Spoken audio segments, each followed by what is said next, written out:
Lo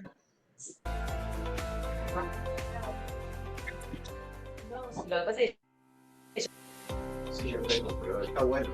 El show está buenísimo. claro, Increíble, porque te dice, tal persona dijo tal cosa, y te va mezclando y te deja un sumario con los segundos y te va de acuerdo con temas. después podés compartir qué herramienta usar. Y eso es buenísimo. Porque te pone esto y te dice, no, tiene tal tema, y se trató que en este minuto, 5 minutos antes y 10 minutos después, y lo dijo tal persona. Muy bueno, analizar expresiones faciales. Sí, es que Lo que pasa es que es un poco invasivo cuando estás en el... yo lo agarré el otro día para testearlo y vamos a poner la reunión de Gracias. Bueno, ¿estamos ok? Hola, bienvenidos a todos. Esto es medio raro porque es la primera vez que convive presencial, virtual. Hola a todos los que estén por ahí. Bueno, bienvenidos a este workshop de finanzas APB. Nada, vamos a tener hoy de la mano de tres especialistas una introducción en todo lo que es el mundo de las finanzas, sobre todo para los que no son financieros, que es un montón, y espero que sea súper interesante. Le voy a dar lugar a Mati Tejero. Mati, te invito a que creo que la cámara nos toma por acá, es como medio raro. Pero bueno, Mati va a liderar esta presentación y él se va a encargar de ir presentando al resto del equipo. Bueno, igual eso ya... Sí, así que... Si querés ahí explicar cómo es lo de la... Okay, ahí estamos. Nada, gracias a los que están presenciales, a los que están por allá. Como para organizar, les pido a los que quieran hacer consultas, que bueno, los que están acá levantan la mano, eso es fácil, los veo. No, los que quieran hacer consultas, ahí Paola está conectada en el chat, nos dejan una consulta por el chat o levantan la mano, nosotros vamos a ir haciendo algunos bloquecitos de cortes y ahí vamos haciendo las preguntas, y así que si quieren dejarlo por el chat, Paola las lee, y si no levantan la mano les abrimos el micrófono y pueden consultar tranquilos. Primera presentación de quiénes somos, acá nosotros tres que vamos a estar haciendo la presentación. Yo llevo unos cuantos años en la industria, me crié dentro de una agencia, porque mi abuelo tiene una de las agencias pioneras acá de la publicidad, y que fue Ortiz Scopesi, luego Scopesi Rato y bueno, pues Ogilvy, por lo cual me crié dentro de una agencia y nada, ya en estos 34 años trabajé con más de 500 agencias a las que he dado consultoría en distintos lugares. Soy el CEO de Murvidia acá, así que bienvenidos. Y bueno, también el director regional de Murvidia en Latinoamérica. Tenemos a Oscar Rey, no sé si querés presentarte vos. No, simplemente muchos años en la publicidad y afortunadamente conozco un poco los dos lugares desde donde sale el negocio, tanto del cliente, que fui muchos años cliente de agencia, y después tuve la suerte también de manejar a los otros negocios en varios países de Latinoamérica, por lo cual estoy muy contento de haber hecho esta parte de mi carrera laboral en la publicidad. Y bueno, tenemos también a Enrique Grey, no sé si querés también hacerte una presentación. Bueno, ahí como cuenta esta presentación, empecé allá en la publicidad en el año 97, en la vieja Verdino Bates, y bueno, estos más de casi 30 años tuve oportunidad de pasar por los principales grupos corporativos, por WPP, por IPG, por Ómnico, y estos últimos 10 años trabajando en la mano con las pizzas argentinas, así que contento de poder venir acá a aportar también. Bien, muchas gracias a ambos por sumarse. La idea es, vamos a ir viendo algunos temas y vamos a hacer unos bloques para que ellos puedan contar su experiencia desde la práctica y ahí abrir a las distintas preguntas.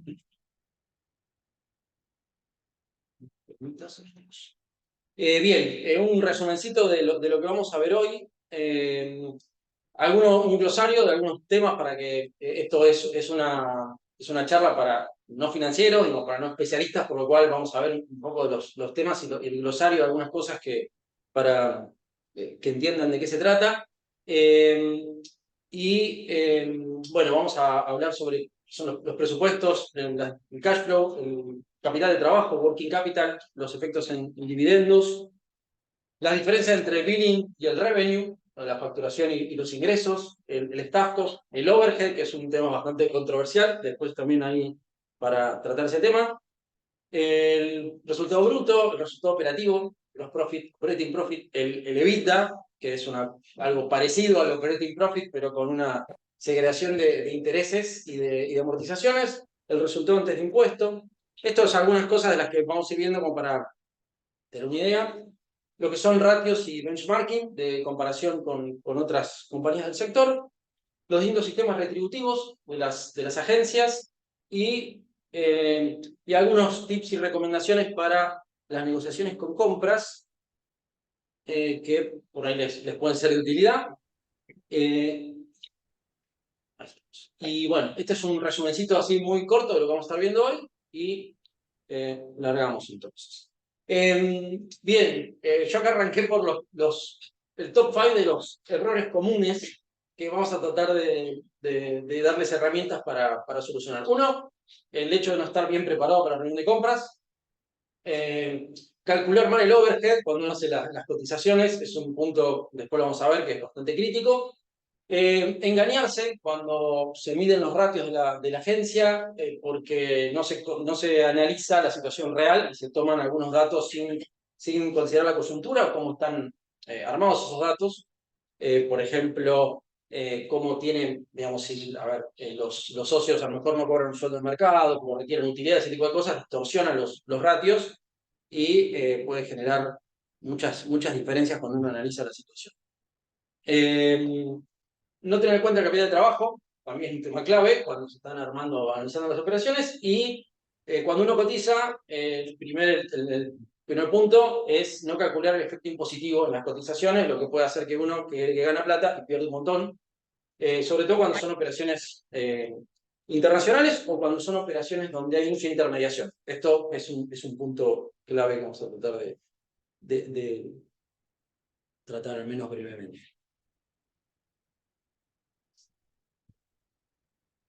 Bien, esta bonita pirámide invertida, a ver, yo arranqué acá como para que se den una idea visual del principal problema que nos enfrentamos. Arriba de todo, la parte más ancha de la pirámide, que es la facturación. Acá vamos a tener muchos temas que afectan ese dato, por lo cual a veces no es un dato es un dato que después van a ver que para los ratios, esas cosas lo sacamos, porque no ayudan en el análisis, porque tienen la intermediación, y eso nos distorsiona. También va a estar muy afectado por la cuestión inflacionaria, por las retenciones que nos estén practicando, va a ser una base de retenciones en muchos casos, que nos va a afectar el resto.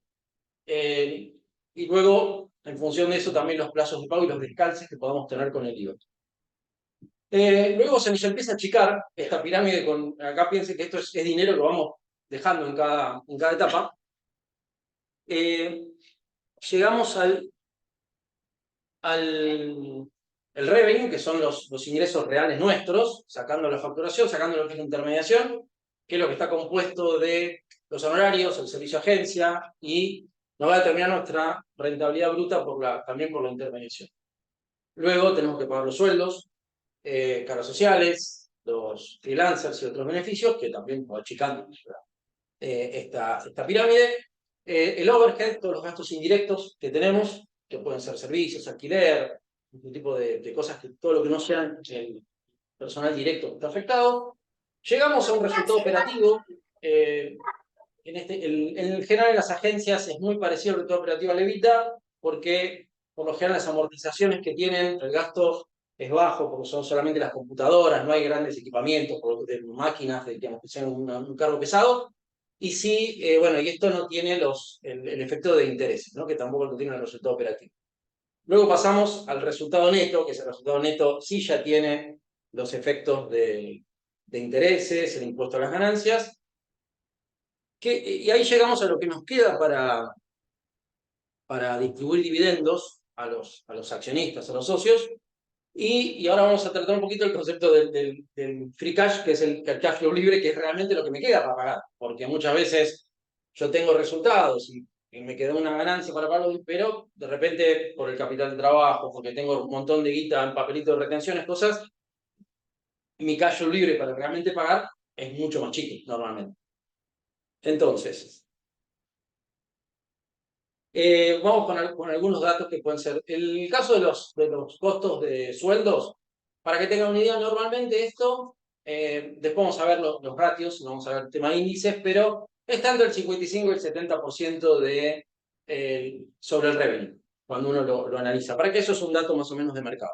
Si estamos abajo de eso, es raro, y si estamos muy arriba de eso, tenemos demasiado costo fijo y en salarios puede ser un problema. El overhead, un tema que vamos a ver ahora en un par de pantallas por adelante, que es el tema de cómo medimos el overhead, porque es un punto clave cuando hacen los presupuestos. Y acá una de las cosas que vamos a ver es si esto lo estamos midiendo con los sueldos o sin los sueldos de la gerencia, sin administración, si lo calculo sobre los ingresos o sobre los costos, porque eso nos va a alterar mucho por ahí el análisis que hagamos y los números de cómo lo estamos considerando. En cuanto al resultado operativo, más o menos un parámetro de mercado está alrededor del 15%. Entre el 10 y un 25, un 25 es un ratio alto, un 10 es un número aceptable, menos de eso ya empezamos a tener más problemas por efectos, sobre todo en Argentina, de la financiación, inflación. Entre un 10 y un 15% es un número normal, más o menos, de mercado. Lo que les comentaba del resultado neto, que es el resultado después del impuesto a las ganancias, resultados financieros, y el RECPAM, que es este bendito ajuste por inflación, y un tema importante, esperemos que baje, pero todavía sigue siendo importante, y lo fue más en los últimos años, analizar esto sin mirar el efecto inflacionario es quedarnos con solo una parte de la película, y muchas veces nos confundimos mucho, sobre todo cuando hay inversiones, nos parece que estamos ganando un montón de guita con la inversión, no sé, fondos comunes, ese tipo de cosas, y en la práctica estamos perdiendo con la inversión, y cuando procesamos esto, muchas veces nos encontramos con los balances que daban ganancias tan pérdida cuando miramos los números reales.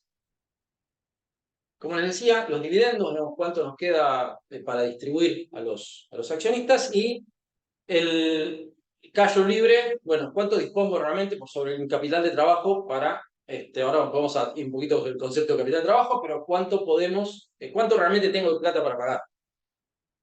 Bien, el overhead.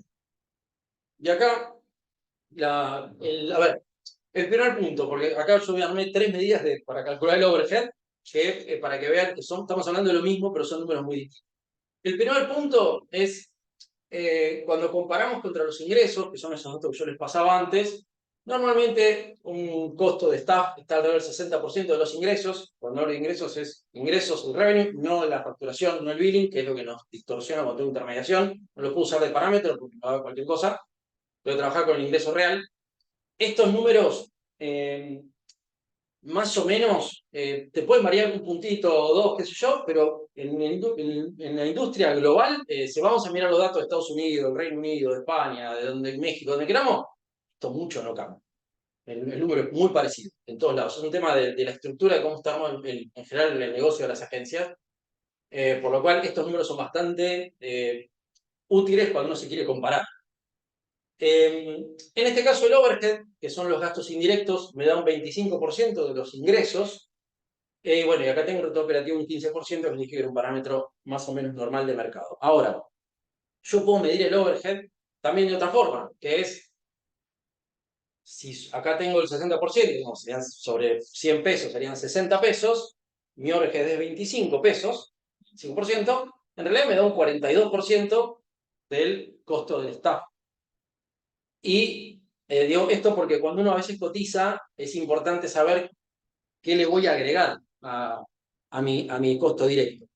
Y tengo otra alternativa, o otra situación donde, si yo este costo lo abro en lo que es el costo de staff operativo, el costo de la gerencia, el costo de administración, esos datos que están acá son ratios de cuando hicimos el observatorio, digamos, son ratios de mercado también, de esa base. Por lo cual, ahora, cuando yo a estos 42 que me daba de esto cuando separo el costo operativo, estos dos, que es lo que es sueldo más indirecto, se lo agrego al overhead, mi overhead de 25 se va a 43 y me representa un 102% del costo. Entonces, cuando yo cotizo, cuando estoy armando la cotización y armo los costos, tengo que tener cuidado qué es lo que estoy tomando de base, porque si yo le aplico, por ejemplo, un 25%, cuando en realidad tenía un 102%, ¿verdad? Que al final del día voy a perder un montón de guita y hice mal los números. Entonces, es importante ver que estoy aplicando, ya que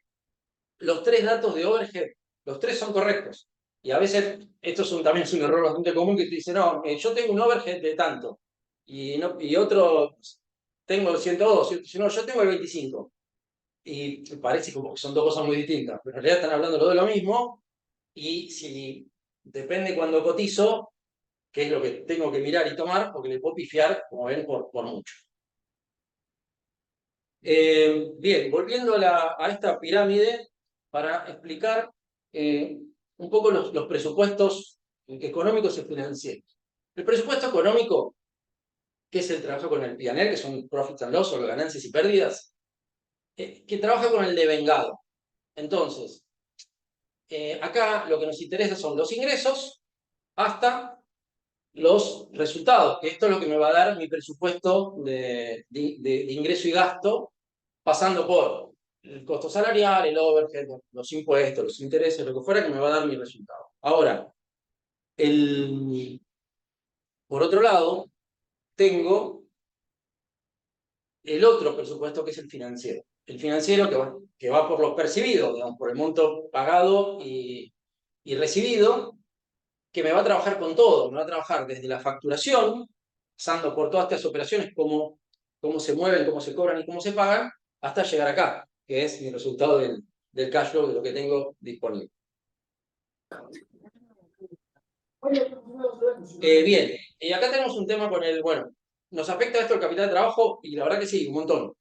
Y acá ahora vamos a entrar un poquito en el tema de qué es el capital de trabajo, brevemente, pues es un tema que da para mucho, pero a ver, en el ciclo de giro de las operaciones, tomando desde que facturamos hasta que recibimos la cuenta de los proveedores, pagamos los sueldos, las cargas, los servicios, todas las cosas, hasta que pagamos el impuesto a las ganancias, las utilidades. Bueno, el capital de trabajo, y ahora vemos también lo que son las necesidades operativas de fondos, que es un concepto parecido al capital de trabajo, pero más líquido, más de liquidez. ¿Cuáles son los fondos que yo necesito para que esto gire? Porque yo, cuando tengo esto que facturé acá, lo voy a estar cobrando recién ahí, por lo cual, mientras tengo que pagar sueldo, cargas, servicios, ingresos brutos, sí, una cantidad de cosas, necesito fondos para que esta rueda pueda girar. Eso es mi capital de trabajo, básicamente. Y ahora algunas cosas, unos mandamientos medio escritos en estos papiros o en piedra.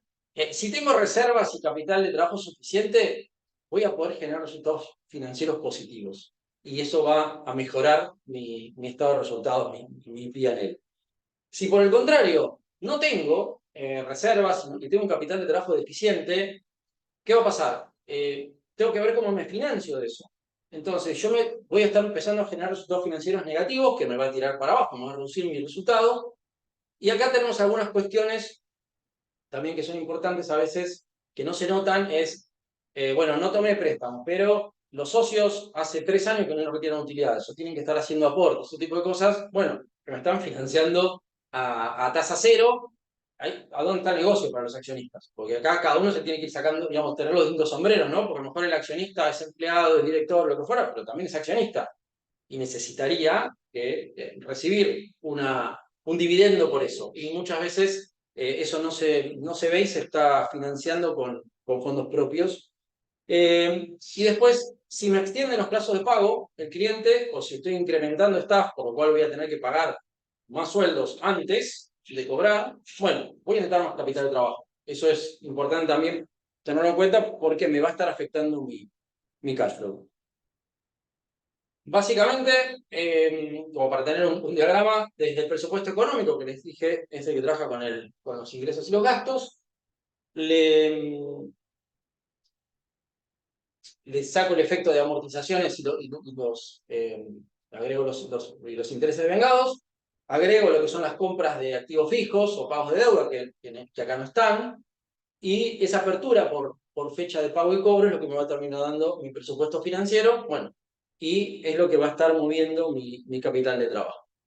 Es bueno, ahora este gráfico, digamos, hay mucha gente que te va sacando piecitas o cosas de ese capital de trabajo, y es lo que hace que nos quedemos muchas veces sin fondos para operar.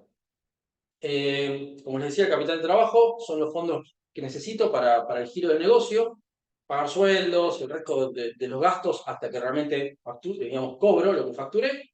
Lo tengo que mantener actualizado porque a medida que la inflación, los incrementos de sueldo, los cambios en los plazos de pago, me va generando efectos y me va dando que necesite un mayor capital de trabajo o que me termine endeudando y no pueda pagar utilidades a los socios. Un punto importante, el capital de trabajo tiene que financiar el giro propio. No puedo estar financiando las intermediaciones o los que son los pagos de medios o otros proveedores que contrato para el cliente, porque si no estoy financiando a mi cliente, no solo mi operación, y seguramente no voy a tener fondos para hacer eso y me va a generar un efecto negativo financiero muy importante. Bueno, determinar cuántos meses de giro necesito según el plazo de cobranza. Y bueno, este flujo de caja que les comenté es lo que va a estar alimentando mi capital de trabajo para operar. Un tema que vamos a ver después también, que es esto es importante el seguimiento y la gestión activa de las cobranzas y cómo funcionan los circuitos del cliente para cuanto antes cobro, menos problemas voy a tener. Un tema también importante cuando hacemos la cotización, si estoy considerando en mi presupuestación el efecto financiero de que voy a estar teniendo que pagar cosas a 30 días y las voy a cobrar a 180. Si este cálculo que hablábamos antes de intereses nos da más o menos, digamos, estamos teniendo más intereses financieros que lo que estamos recibiendo. Y bueno, porque lamentablemente todos estos efectos financieros nos pueden destruir un negocio que parece sano, financieramente hacerlo bolsa. Gestionar como recomendaciones efectivamente las cobranzas, hacer un seguimiento. Acá hay un concepto que ahora lo vemos, que son los recursos espontáneos. Eso básicamente es el cliente, en vez de tiene problemas financieros, en vez de tomar deuda, lo que hace es no pagarle a los proveedores y se toma, en definitiva, créditos a tasa cero, porque te dice, te pago el mes que viene y no te paga intereses, y eso soluciona sus problemas financieros, pero te genera un agujero de este lado. Para optimizar las cobranzas, ver bien cómo funciona el circuito, tener eso presente para poder no quedar perdido en esa burocracia y tener un calce lo mejor posible entre los plazos de cobro y de pago para tener un negocio sano. Esto que les comentaba es un cuadrito, digamos, de capital de trabajo.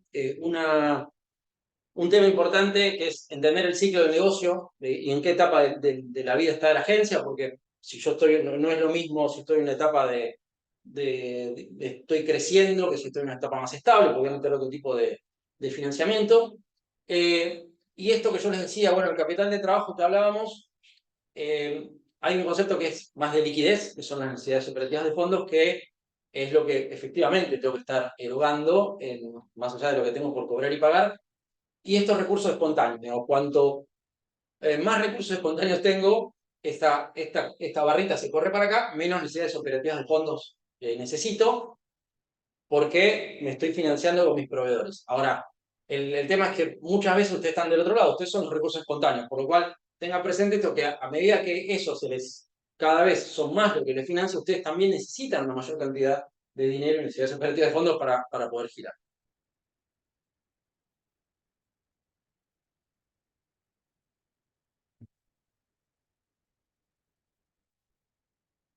Bien, ahí hacemos una primera pausa y lo dejamos acá a Oscar y a Enrique que nos cuenten un poco de cómo han manejado estos temas ya en el campo, ¿no? En pleno combate. Y si hay alguno que quiera hacer consultas, las deja ahí, no sé si tenemos en el chat, así después preguntamos. Todos ustedes. Bueno, a mí lo primero que se me ocurre al ver esta foto, que parece ser Es el barco de la Normandía, sí. Que en realidad la parte nuestra está más bien no en las playas, que es donde estarían situados los clientes copando nuestra parte del territorio, y vamos a tener que trabajar, digamos, en mantener ciertos criterios de negociación y algunas cosas claras, como decía Matías, cuando vamos a fijar un precio, a discutir con un cliente. Y entonces muchos de los hierros que se ven por ahí seguramente tendrán que ser parte de las estrategias que vamos a tener que tener para enfrentar estas negociaciones. El overhead, como decía Matías, de las 3 acepciones que presentó, la más común cuando uno maneja cotizaciones es la tercera, porque cuando uno pone foco en cuánto cobrar, lo primero que define es gente que va a trabajar, cuál es el costo que está involucrado directamente en el servicio que va a ofrecer. Entonces allí no hay que olvidarse de que esa base tiene que estar bien completa, incluyendo todos los ítems, elementos que tienen que ver con la remuneración. Llámese bonos, cargas sociales y todos los, digamos, los pagos que se le hace al personal que está directamente trabajando en la. Y al resto hay que absorberlo de alguna manera, porque nosotros tenemos que generar una rentabilidad después de todos los gastos. Entonces esto es parecido a cuando en una empresa industrial también se distribuyen todos los gastos a través de las unidades vendidas. Acá se distribuyen a través de cada peso de costo directo que uno ve.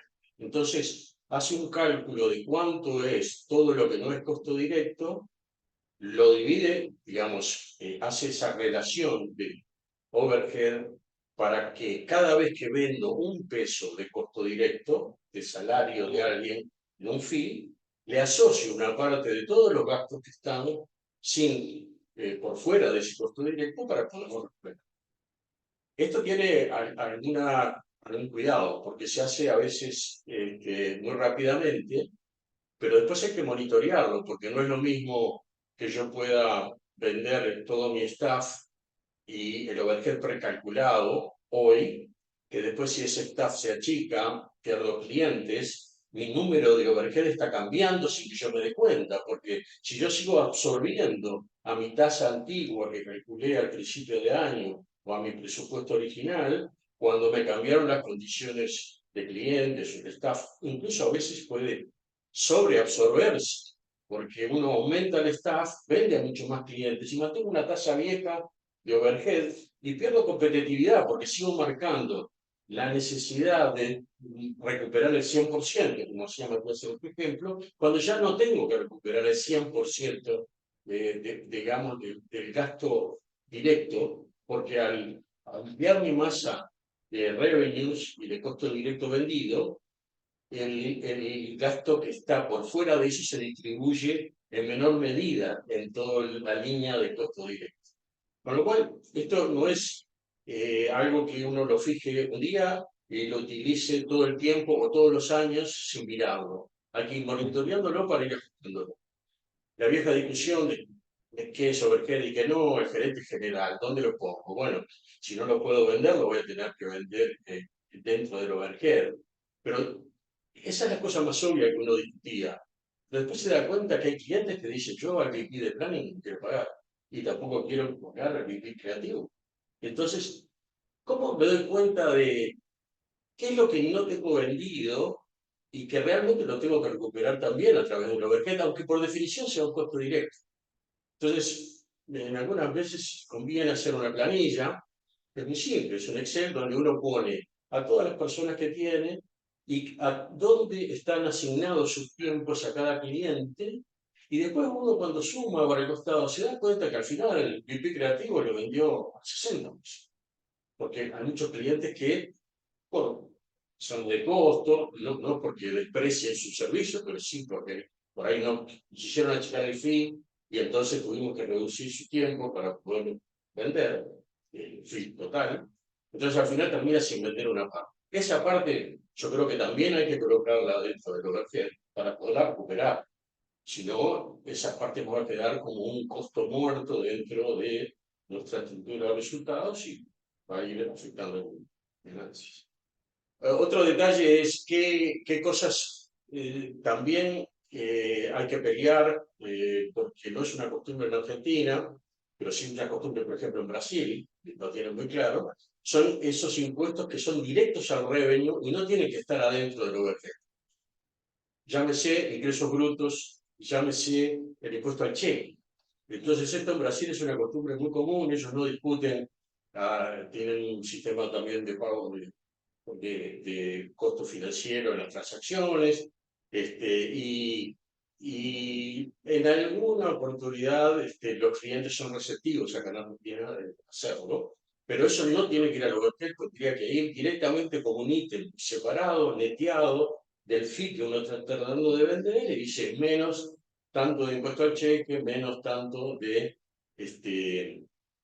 ingreso a grupos. Y lo del impuesto al cheque, como decía Matías, también tiene una repercusión muy importante cuando se hace intermediación, porque eso a veces se olvida y al final termina siendo una cosita. Eso en cuanto al overhead. Digo, al networking capital, muy simplificadamente, lo que nos deben, menos lo que debemos, tiene que ser de monitoreo constante, de ciclo semanal, con presupuestos de cajas semanales. Hay que llamar, no cuando vence la factura, sino antes de que venza para avisar que queremos cobrar a tiempo. Hay que facturar los fees la primera semana del mes, porque al final, si lo hacemos a última semana, después tenemos más tiempo para poderlo cobrar.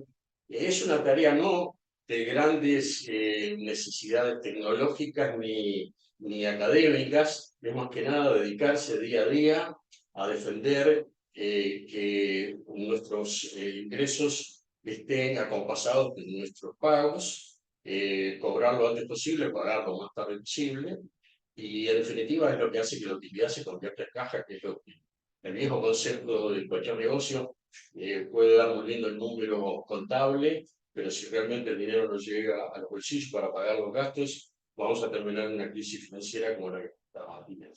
Esto es muy rápido, dan para hablar mucho. Bueno, yo para no repetirme mucho de la primera parte, lo que querría hacer mención con respecto al overhead es que nosotros justamente nos diferenciamos como industria por tratar de ser adaptables y en esto quiero hacer un recordatorio de que muchas veces cuando nos vienen pliegos para presentar nuestras propuestas ya tienen un poco estos caminos que decían los chicos antes definido. Entonces a veces dejan incorporar dentro de la propuesta como un costo directo el costo de un gerente o no. Entonces, a lo que estoy tratando de llegar es que seamos flexibles y que no vayamos con una idea de que tenemos un porcentaje solo de overhead, sino que dependiendo de la situación de la cotización, tenemos que adaptarnos a una manera a otra, y también esto va a no adelantemos un porcentaje, diciendo nuestra organización trabaja con esto porque tenemos que ver bien de qué se trata el desafío que tenemos para poder poner nosotros nuestra parte. Después habló mucho Oscar de esto, así que no quiero redundar mucho. Con la parte de Working Capital, a ver, lo que quiero mencionar es que uno a veces cuando encara todo el tema de cobranzas, como cualquier otra actividad, muchas veces desembarca en la playa con Pareto y dice cuál es el 80% que me representa realmente gran parte de mi masa y que me representa el 20% de mi tiempo. Entonces va fácil a tratar de cobrar eso.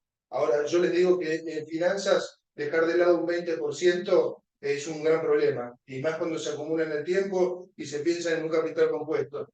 Entonces, tenemos que tener más que nada buenos procedimientos para atacar todo en forma conjunta. Si bien a Pareto lo queremos todo y queremos sacar rápido el 80% que nos representa mucho dinero. Y con respecto al free cash que muchas veces vemos, nosotros tenemos que usar mucho el presupuesto del cash flow, el presupuesto financiero, para entender claramente cuál es el destino que va a tener eso. Y si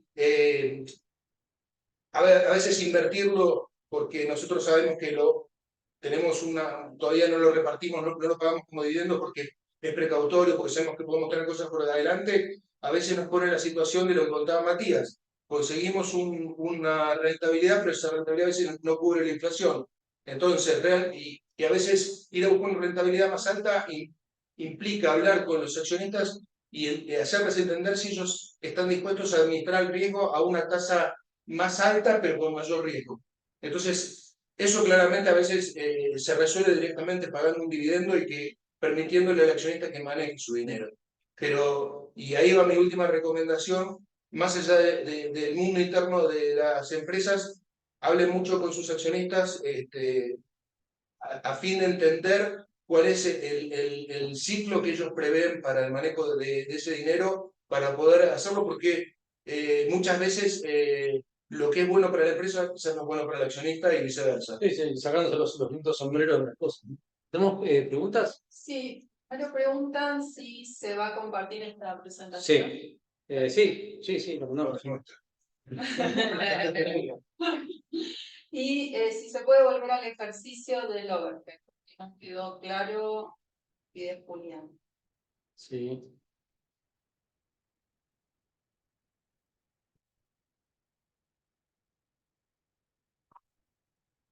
Sí, bueno, volviendo a lo que comentábamos antes, esto básicamente, el overhead, que son mis gastos indirectos, va a depender de cómo lo mida. Si yo estoy tomando mi staff cost, todo el staff, por un lado, que es incluyendo la gerencia, los sueldos administrativos, bueno, mi overhead va a ser un 25% medido respecto a los ingresos. Ahora, este mismo overhead, si yo en realidad no lo estoy midiendo contra el ingreso, sino que lo estoy midiendo contra los costos, me va a representar un 42%, no un 25%.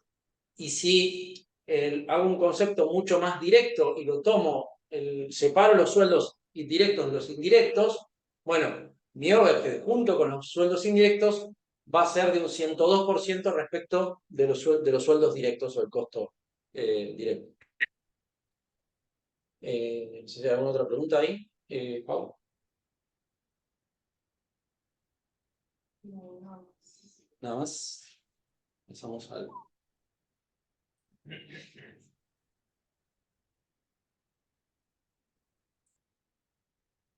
Bien. Hay una manito levantada. Bueno, ¿querés...? Sí, yo. La misma que preguntó lo del... ¿Qué tal? Buenos días, soy Juliana Lamesa. ¿Cómo estás? ¿Cómo estás? O sea que la diferencia en el overhead es si vos sumas digamos, el costo del staff dentro del overhead. Eso es lo que te va incrementando el porcentaje del overhead. Claro, sí, básicamente el overhead que tenés, que es básicamente es tu gasto indirecto. El tema es cómo lo medís, porque cuando uno hace la cotización, a los costos directos le pone un adicional del gasto indirecto. Ahora, es importante cómo lo mediste, porque vuelvo sobre el cuadro anterior rápido. Depende cómo uno lo calcule, puede pifiarle por mucho. Por eso, en realidad, lo que mencionábamos recién es el que yo debería tomar para la cotización es este 102% sobre mi sueldo y sobre mi staff cost directo. Ahora, acá hay que ver, bueno, si dentro de ese costo directo hay también alguien de la gerencia, no sé, el director creativo es gerente, pero está haciendo tarea como director creativo. Bueno, ese costo lo tengo que meter en el operativo y lo voy a presupuestar dentro del costo directo. Y esto me puede variar, por eso es importante, estos son números estándar, pero ver bien cómo tengo mi composición dentro de la estructura de servicio de la agencia. El tema acá es que tuvieran bien en claro esto, que pueden ser porcentajes muy distintos sobre el mismo concepto de overhead, y depende cómo lo mido, me puede dar números muy distintos, por lo cual es importante para qué lo uso, ¿no? Si yo voy a mirar un ratio general de la agencia, bueno, miro el 25%. Si voy a estar haciendo una cotización, tengo que fijarme en el otro extremo y ver que le estoy agregando todos los gastos indirectos que necesito al costo directo que estoy usando de base para multiplicar, si no voy a quedar muy corto con el presupuesto. ¿Se entendió ahí más o menos? Sí. Me gustaría por ahí, si podés, que me des como ejemplos concretos de cuáles serían los ítems, por Los ejemplo. ítems del overhead. Y ahí tenés, mirá, tenés el alquiler, los honorarios de los contadores, de abogados, los servicios públicos, todo lo que tengas ahí, más dentro de esta composición de costo operativo, lo que son los sueldos de la gerencia, los sueldos del personal administrativo, todo lo que no sea el sueldo del equipo creativo de producción, todo lo que no sea de aplicación directa, ¿no? Eso, pero o sea que la puedo pifiar con el overhead. El overhead, ¿qué es esto? Sería no sé, alquileres, los servicios, todos los gastos indirectos que tenga, que no sea costo salarial, cargos sociales, etc. Vale. Sí. Ok. Sería bueno aclarar qué diferencia hay entre staff directo e indirecto, para que quede claro. Bien, eso. sí. A ver, el staff directo van a ser, por ejemplo, los creativos, la gente de producción, de planificación, todo lo que está abocado directamente a la prestación de servicio. Y el personal indirecto va a ser, en el caso de la gerencia, el que haga supervisión, el que haga más toma de decisión, pero que esté en el trabajo diario. Por eso también es importante separar, en el caso de las agencias, cuando el director creativo, por ejemplo, hace su rol de director creativo, pero también hace su rol de gerente, bueno, en la atención al cliente, ese que está pensando la idea, lo tengo que poner como costo directo, no es en ese caso indirecto. Ahora, cuando está haciendo su rol de director y en lo que es toma de decisiones, planificación de la agencia, esa parte es indirecta. Y bueno, y el personal administrativo, que es de soporte, todo lo que sea de soporte de la actividad sería indirecto. Perfecto. Sí, ahí me quedó claro. Gracias, Matías. Por favor.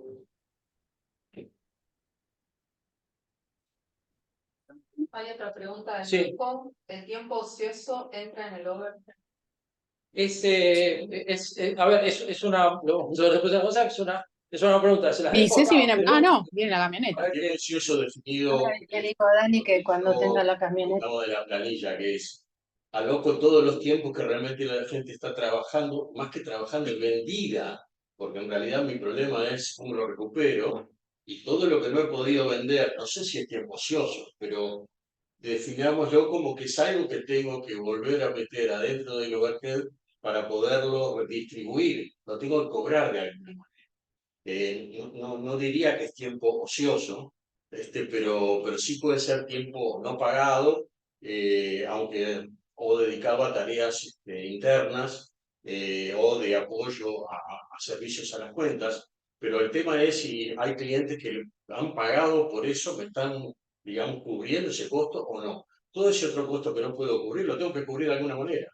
Y eso, una de las formas es tratar de incluirlo con los clientes como parte de la estructura de fuera de administración, de fuera de gerente general. Es una manera de poder volcar otra vez a la línea de clientes el costo que no pudo recuperar directo. Yo creo que con eso hay, lo que dice Oscar es cierto, pero hay distintas maneras de tratar el tema, digamos. Evidentemente, uno vende un recurso y vende el 50% del tiempo, el otro 50% del tiempo es algo, lo primero que te puedo decir es que hay que tenerlo bien identificado, que hay un 50% de que no está vendido, un recurso que debería estar vendido. Entonces, como abordaje, lo primero que te podría recomendar es que tengas bien anotado todos esos tiempos libres y que trates de conformar una propuesta a un nuevo cliente aprovechando ese espacio para vender eso, que sería la solución ideal para no recargarle por demás a otros clientes con algo que en sí de lo que no se están beneficiando. Diferente si vos tenés un ratio histórico de tiempo que no tenés plenamente utilizado, que es redundante, que de alguna manera tiene que ver con tu manera, la manera que vos operás, ahí yo lo veo mucho más criterioso, digamos, pasárselo a todos los costos en un criterio de distribución, ¿no es cierto? Sí. No, y aparte si le agregás a un cliente todos los costos inoperativos, perdés competitividad, te volvés muy caro para ese cliente y vas a tener más tiempo ocioso. Y una cosita más, nosotros estamos charlando mucho de la manera en la que le pasamos un precio a un cliente desde los costos que tenemos. Pero no nos olvidemos que muchas veces trabajamos con benchmark de precio y de repente el precio nos viene ya marcado y tenemos que ver, dado nuestra estructura de costo, cómo nos impacta ese precio, a ver si lo podemos tomar o no. Sí, bueno, y obviamente muy bien lo de Enrique, cuando hay un tiempo ocioso de forma permanente hay un problema que resolver y quizás todo pueda terminar también pasando porque realmente estoy con un sobre-staff que no puedo vender en ninguna forma y va a haber que tomar otro tipo de medidas.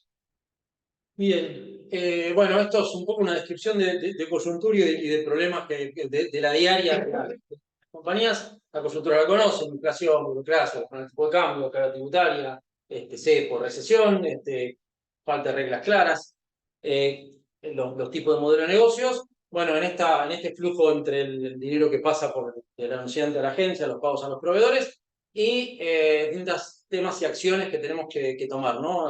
Realizar ajustes periódicos en los honorarios, tratar de anticiparse a lo que nos va a pasar con proyecciones, ver qué dicen, si tenemos contrato, qué cláusula establecen, si podemos tramitar exclusiones y reducciones de retenciones, cuál es el real efecto de las normas sobre nuestro negocio, si podemos aplicar los regímenes PYME, si podemos aplicar algunos de los distritos con beneficios o la ley de conocimiento, o cómo funcionan nuestros sistemas de facturación y cuán adaptables somos a esta coyuntura, ¿no? Dentro de estas cosas, algunas recomendaciones de temas para tener en cuenta. Bueno, cómo funciona la estructura de costos y financiación de la agencia. Si nuestros costos, y, digamos, sobre todo la parte de sueldos, están en valores de mercado, porque si no, eso me va a empezar a distorsionar los datos de lo que estoy comparando de overhead y cosas, porque va a cualquier cosa. Bueno, estas métricas se pueden comparar, digamos, con el mercado. Podemos saber un poco de benchmarking y de ratios. Si nuestros costos fijos están cubiertos con ingresos fijos, si nuestra estructura es flexible ante cambios de incrementos o reducción de trabajo, y si los presupuestos que mandamos en las cotizaciones a los clientes se revisan por el resto de las áreas, ¿no? Que no es solo el ejecutivo de cuenta que fue y cerró algo y sin terminar de analizar cómo fueron los efectos después, si nos encontramos con un problema ya cuando es un hecho consumado. Si nos pudimos registrar como PYME, como decía antes, estamos dando beneficios, analizamos bien los resultados que tenemos, seguimos la evolución, cuánto nos afectan esos regímenes impositivos nuestro capital de trabajo y el P&L. Algunos datos: Argentina en el ranking del Banco Mundial de facilidad para hacer negocios, en el rubro impuestos, está 170 sobre 190 países. Y Argentina tiene, según el Instituto Argentino de Liberal, 165 impuestos diferentes. Por lo cual, armar un presupuesto y una cotización sin considerar lo que va a pasar con los impuestos es suicida, y lo más probable es que terminemos perdiendo mucho dinero. Que era uno el top, estaba en el primer puesto del top 5 de errores. Eso es algo muy común que vemos, que hacen una cotización y no se le agregan un margen del 20% para el CIR y creen que con eso son felices y terminan teniendo que poner plata porque les fueron a perder. Nada, los resultados financieros, analizar si lo que estamos pagando, por ejemplo, nos financiamos con planes en AFIP y por otro lado estamos colocando guita en fondos y a lo mejor estamos recibiendo menos interés de lo que tenemos pagando y financieramente estamos perdiendo plata por ese manejo. Cómo nos afecta eso el capital de diputado, el capital de trabajo, ¿no? Y si nos estamos financiando con ingresos, con recursos propios o de terceros. Bueno, lo que mencionaba, esto ya lo hablé, de gestionar efectivamente las cobranzas y esto de los recursos espontáneos, ¿no? Digamos, cada vez que nos dilatan, cada vez que nos dicen, no, no te pago ahora, te pago la semana que viene, bueno, eso es una porcioncita más de capital de trabajo que necesitamos para girar una semana más. Si somos adaptables a los cambios del modelo de negocio, eso es importante, sobre todo con un negocio que cambia y está totalmente en movimiento. Nos quedamos con gente que no puede realizar ciertas tareas nuevas o cosas y tenemos que ver cómo reasignamos. Todo eso son costos luego que nos afectan mucho la operación. Si tenemos información y es confiable, nos sirve para tomar decisiones, si sabemos bien cómo nos está yendo, porque eso es un punto clave. Si tenemos qué porcentaje de guita tenemos en esa inmovilizado por certificado de retención, esos saldos a favor, y si eso estoy considerando cuando analizo mi planificación, bueno, cómo me afecta todo eso en la caja. Y bueno, y ahora, después de todo ese zigzag, se te vienen encima los quilombos, los dejo a ustedes para ver cómo se sacan los estudios y se despiertan.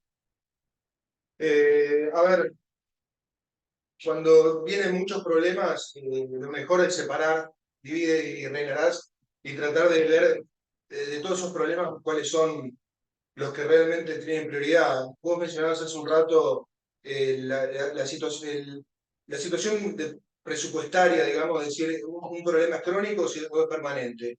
No se puede vivir con un problema permanente o crónico. Digamos, algún criterio de solución hay, y acá los invito a el refuerzo el tema de decir que el presupuesto no es solo para determinar un estado, sino para también armar escenarios en los cuales uno puede proyectar qué debería hacer para mejorar o para salir de esa situación permanente o crónica. Entonces, normalmente uno ve un presupuesto que está mal y enseguida uno, sale el pensamiento un poco fácil de decir, bueno, que necesitamos más clientes. Y la verdad es que los que trabajamos en esto es algo que es más complejo que traer clientes, porque traer clientes a veces redunda en este tema de más working capital, más necesidad de fondos, y sin querer estamos cavando cada vez más fuerte en el pozo. Entonces, realmente armar un presupuesto y ver cuál es el esquema y proyectar esos esquemas que nos pueden llevar a un lugar más sano y más virtuoso es muy importante. Y también ayuda a que todos los que forman parte del board y los directivos, y después estos van a bajar a su gente, tengan claro cuál es cada uno un objetivo y un plan de negocio certero de cómo seguir adelante. Y un temita con respecto al cash flow también que me gustaría mencionar es, vos decías recién, Mati, no financiemos el pass-through, digamos. Claro, sí. También está la otra tentación de usar la plata del pass-through para financiar nuestros propios problemas. Claro, sí, sí. Que rápidamente. Y después no tenemos que pagar a los proveedores. Exactamente. Ojo con esa parte del problema. Sí, sí, que esa plata no es tuya. Sí. Estás financiando con una guita que. Circunstancialmente podés hacerlo Sí, alguna vez para sacar una situación, pero si lo haces todo el tiempo, caes en un problema también. Sí, sí, una bola de nieve que después no la pagas más. A mí se me ocurre como complemento comentar de que ante situaciones muy difíciles es muy importante tener buenos datos para tomar decisiones, porque en el medio de la tormenta, mucha neblina, uno a veces empieza a perder la noción de hacia dónde vamos, y la única guía que uno puede tener es que haya información confiable, que sea información actualizada, que haya personas en el equipo que estén monitoreando las situaciones, tanto desde posibilidades con clientes, pero también de la estructura del staff, de la estructura, digamos, más de gastos indirectos, porque no hay cosa peor que diferir decisiones cuando uno realmente no encuentra una solución plausible en un determinado plazo que debe también decidirse por la gerencia. Darse un plazo para revertir situaciones, y esas situaciones persisten, no se puede encontrar una solución para que la empresa continúe con su viabilidad. Hay que dar el paso más difícil, que es tomar decisiones a veces muy complicadas, pero que es mucho mejor que dejar que esta situación persista 5 o 6 meses más, y la decisión en 6 meses posteriores puede ser aún mucho más difícil de la que no quisimos tomar en el momento oportuno. Y esto, con los ciclos económicos de Argentina, a veces nos da, digamos, cierto antecedente de cosas que han pasado, nos hemos demorado y ha sido realmente peor que haber tomado una decisión desde el primer momento. Y esas decisiones son únicamente bien instrumentadas cuando uno está proyectando adecuadamente y analizando la situación del momento con datos muy confiables y precisos, y por gente que realmente esté muy metida en el negocio, que conozca el entramado. Tenemos preguntas. Sí, Jimena Díaz pregunta, ¿cuál es el plazo de capital de trabajo recomendado? Asumo que tiene que ver con plazo de cobro promedio. Claro, va a depender, o sea, lo ideal es tener el capital de trabajo mínimo, porque yo que requiera, lo que pasa es que eso depende de cuándo cobro. Si yo tengo mis gastos a fin de mes, por lo cual el grueso de ese 60% de mis gastos lo voy a tener a fin de mes, el otro 25% por ahí. Entonces, tengo un plazo muy corto de pago. Cuanto antes puedo tener las cobranzas del mes, si yo pudiera calzar los pagos con las cobranzas, no necesito prácticamente capital de trabajo, porque estoy cobrando y pagando. Ahora, cuando yo cobro a 3 meses, bueno, necesito 3 meses de giro, porque para pagar 3 meses sueldos de gasto. Y eso cada vez se va alargando. Si cobra 6 meses, 6 meses. Lo ideal es que sea lo más corto posible, porque es lo que me va a permitir no tener que inmovilizar fondos o estar teniendo esa tener mucho capital de trabajo en el giro del negocio. Sí, la intermediación es muy importante, sobre todo trasladar las condiciones de pago que uno recibe del cliente al proveedor que le tiene que pagar, que sea como una neutralidad en el ciclo y nunca pagar antes de cobrar. Esto es una presión hacia el cliente para que pague, que también él va a querer continuar con que el servicio del proveedor, que está en problemas, pero el proveedor también tiene que entender de que ese dinero tiene que provenir del cliente y no provenir de fondos propios de la agencia. Con lo cual hay que tener un seguimiento muy cercano a que ese equilibrio entre ingresos y egresos genere un capital mínimo para no tener que los accionistas, los dueños o el banco no hacen rellenar el hueco financiero. Bien, antes justo, bueno, me daban pie porque hablaban de la información, digamos, tener acceso a la información y que sea confiable y qué comparar y qué mirar para poder hacer una correcta toma de decisión. Vamos a entrar en la parte de ratios. ¿Qué son los ratios? Bueno, son las relaciones entre distintos factores de la agencia, ingresos, gastos, activos, bueno, endeudamiento, capital de trabajo, ¿no? Sirven para determinar margen de rentabilidad, para ver cómo asignamos recursos, para fijar objetivos, para proyectar, para poder compararme con el mercado, a ver dónde estoy y evaluar cómo se van a comportar estos factores cuando yo hago una proyección y qué es lo que va a estar pasando si entra un cliente nuevo, como mencionaba Enrique, si se me cae un cliente. Bueno, cómo me van a afectar esas situaciones los ratios en una operación, ¿no? Estos son algunos ratios básicos. El margen bruto, la facturación, acá sí tenemos mucha incidencia en la parte de intermediación, si no, no es un dato que usemos habitualmente, pero si es una agencia de medios o tenemos mucha producción de comerciales, bueno, eso es un dato para mirar. Que es para mí el más importante, que es el resultado operativo sobre los ingresos, que es lo que hablábamos antes de ese entre 10 y 25%, porque es el corazón de la medición, digamos, todo repercute ahí, por lo cual si tenemos un número malo ahí, tenemos que empezar a buscar a dónde está el problema para buscar la solución. Por eso es un número que es clave estar mirando para mí. Bueno, los intereses sobre el resultado antes de intereses, porque eso es lo que me va a estar afectando después mi resultado operativo, si me tengo que financiar demasiado. ¿Cuál es el costo laboral directo sobre los ingresos? Digamos, estos son datos que son por los ingresos per cápita, por persona, el resultado operativo, datos que sirven para poder tener una medición y compararme con lo que está pasando en la industria y ver si estoy bien, si estoy mal, o qué es lo que puede estar pasando con mi empresa para empezar a buscar a partir de ahí. Ninguno de estos me va a dar ninguna solución, pero el análisis de esta información o la combinación de factores me va a llevar a entender dónde está el problema, ¿no? Respecto de estos, bueno, lo que les comentaba, esta estructura inicial, este margen operativo tiene que ser suficiente para absorberme después los resultados financieros y tiene que ser algo que me justifique la inversión. Digo, si yo tengo acá un margen del 1% y la verdad que al accionista le convenía hacer un plazo fijo y no tener que manejar todo el quilombo de la agencia durante que no es poco. Por lo cual tiene que ser una rentabilidad que sea interesante, si no, no hay negocio. Bueno, el tema del overhead, que como mencionamos, como bien decían acá, es algo que hay que estar monitoreando porque te cambia, te agrega un cliente, te cambia la estructura, todo tipo de cosas te mueve los datos y bueno, y uno no puede perder competitividad si está manejando mal la información o está cargando a clientes de costos que no le son propios y puede tener un problema. Vamos a ir para atrás. Un problema con eso.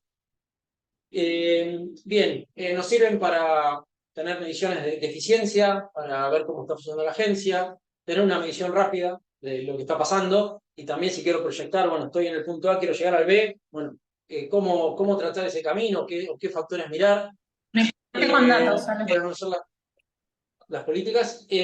Bueno, compararme y un tema importante que es cuando analizo los ratios y comparo, saber con qué me estoy comparando y dónde está cuál es la etapa del ciclo de vida de la agencia que estoy comparando. Si yo soy una startup, me voy a comparar con los ratios de los holdings, de WPP, de Omnicom, de UDPG, no es cualquier cosa.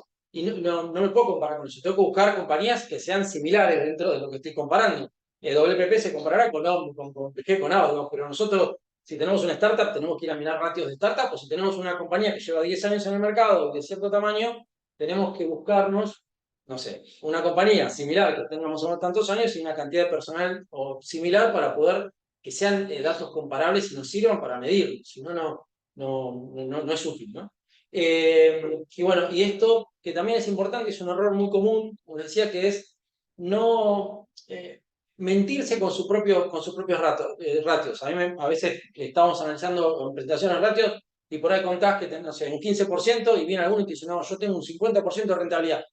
Y la verdad que es raro eso. Entonces hay algo que estás mirando mal. Cuando empezás a preguntar, no, bueno, sueldo no cobro, porque lo que pasa es que, bueno, entonces si notas tu sueldo, que es no sé, el director creativo, lo que fuera, todos esos ratios no sirven, porque tenés que analizarlo con datos de mercado, si no, te mentís, te crees que tenés una rentabilidad y en realidad cuando empezás a desagregar la cosa estás perdiendo plata. Entonces ese tipo también es un error común y muchas veces cuando analizamos la estructura no lo contemplamos. Bien, como les decía, digamos, navegar sin ratios, la verdad que no sabemos ni por dónde estamos yendo y es un tema que nos va a afectar mucho. Y así que bueno, sobrevolando ese triángulo de las Bermudas con las turbulencias, lo dejo a ustedes a ver cuáles son por lo menos, uno por ahí no puede analizar 800 ratios, pero ¿con qué, cuando hay que tomar decisiones, a dónde miran? ¿Qué es mirá, esto no puede, esto lo tengo que mirar? Bueno, yo creo que lo que más escuchamos toda la vida, como en todos los negocios, es donde está la concentración del costo de nuestra operación. En nuestro caso, es en el staff cost y es el ratio que más se mira para tenerlo bajo control. Hay realmente un promedio que uno cree que sería razonable, o por lo menos ve que en el mundo de la publicidad razonable, entre 50 y 60% sería un ratio de total staff cost a revenue que es el más visto en los reportes. Ahora, en realidad también interesa ver cómo se mueve este ratio comparado con cómo se mueve el revenue, porque lo peor que nos puede pasar es que nuestros staff costs estén subiendo a una tasa de progresión mayor a la que está subiendo nuestro revenue, porque eso va a generar un punto de intersección en el futuro que va a generar un problema económico importante para la compañía. Entonces hay que monitorearlo muy de cerca. En cuanto a el operating profit, es muy común de verlo también en las multinacionales, pero yo tengo ahí una mirada un poco especial. ¿Por qué nos preocupamos en las multinacionales solamente de mirar el resultado operativo? Porque tenemos un equipo de impuestos que se dedica a achicar los impuestos después de esa línea. Y tenemos un equipo de tesorería que se dedica a mover el dinero de la corporación entre las oficinas o tratar de aplicarlo para ganar intereses o pagar menos. Esto en las empresas locales o en las empresas de menor dimensión no puede ser olvidado, como decía Matías. En realidad, yo creo que hay que considerar mucho el tema de impuestos, hay que considerar mucho el tema financiero, más allá de que el operating profit marca cuál es la línea de flotación, digamos, más aceptable y comparable, pero no hay que olvidar eso nunca. En cuanto a otro ratio que no mencionamos, me parece que el ratio de conversión de revenue a profit también nos da una idea de cómo estamos manejando nuestra estructura de gastos. Si yo por cada 100 pesos de revenue que entro convierto 5, quiere decir que en el camino se están quedando 95. Entonces, ese ratio lo deberíamos mirar para que efectivamente, digamos, la conversión del revenue en ganancias sea lo más grande posible. Y cuando hay un deterioro, tenemos que llamarnos la atención porque hay algo que está pasando con los gastos, que es lo que está en el medio del revenue y la conversión final. Y por último, la contribución de cada cliente. Cuando uno mira a qué cliente, si tenemos mucha demanda, y ojalá sea así, de que tenemos que elegir entre un cliente y otro, a cuál de repente dejar de atender, bueno, ahí no hay que mirar tanto la absorción de los gastos fijos, sino la contribución variable, es decir, un cliente con su revenue, contra todos sus costos directos, contra todos sus gastos variables, contribuye o no a pagar el resto de los gastos fijos. Y ahí quizás veamos un negativo y entonces ahí no hay que tener dudas. Ese cliente no llega a superar los costos que yo invierto directos para él, con lo cual no es un cliente conveniente. Ahora, después si hay todo positivo, veremos cuál es el que aporta más para poder pagar el resto de la estructura. Por lo cual el contribution margin me parece que también es importante. Sí, yo estoy plenamente de acuerdo con lo que decía Oscar. Yo sí, si me acercara a alguien que me dice no conozco nada de publicidad, quiero entrar en esta industria, le explicaría por un lado que tiene que generar esta contribución marginal de clientes, que tiene que juntar clientes, que tiene que darle un servicio y generar una buena conversión en primer momento y que después tiene que administrar toda una estructura como un segundo desafío. Y que las dos cosas se tienen que hacer bien.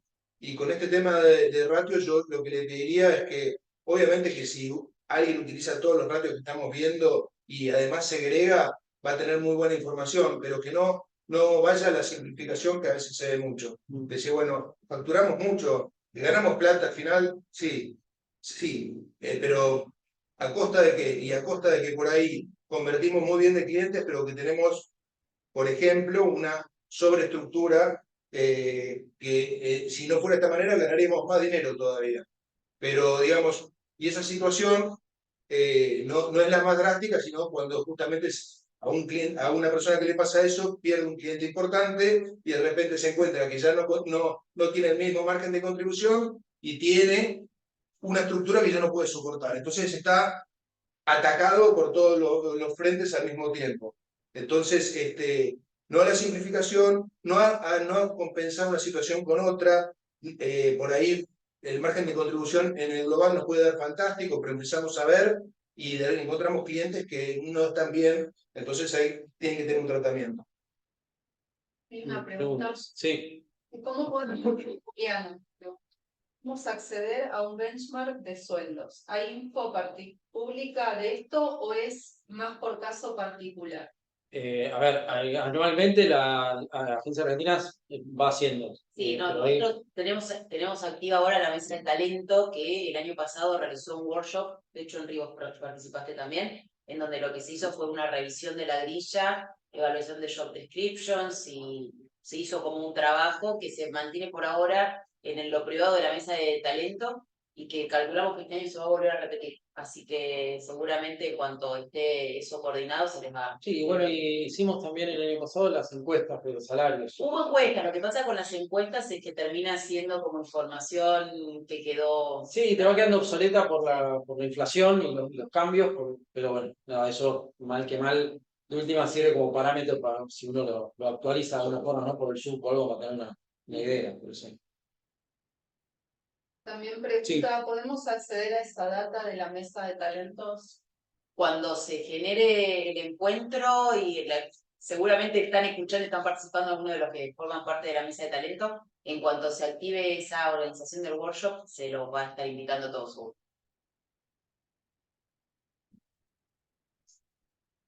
Bien, ahora vamos a comentar un poco los sistemas retributivos, ¿no? de las agencias. Que era el más viejo de todos, que era en su momento el 17,65% para los que ya tenemos unos cuantos años en la industria. Siglo pasado. Sí, siglo pasado, que es el porcentaje sobre la inversión en medios y en producción. A ver, acá yo estoy poniendo algunos comentarios y ventajas y desventajas. El tema que tiene es que requiere que haya una alta inversión publicitaria, si no me resulta rentable porque me tengo que financiar, con esto tengo que cubrir mi trabajo, y si no tengo una alta inversión es algo que no me sirve.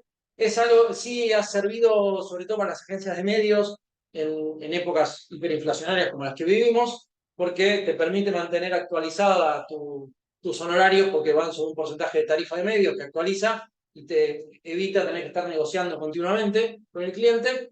Lo que pasa es que, bueno, no tiene una relación directa con el tipo de servicio y puede a veces no estar bien delimitado, no ser claro y no terminar cubriendo los costos o que te agreguen más cosas para hacer que no están contempladas. Después tenemos el fee mensual, que es un arma a veces de doble filo, ¿no? Por un lado, te permite tener sí cierta certeza de estar cubriendo costos fijos. Tiene que estar bien armado, bueno, cuáles son todos mis gastos, que no esté yendo a pérdida con eso.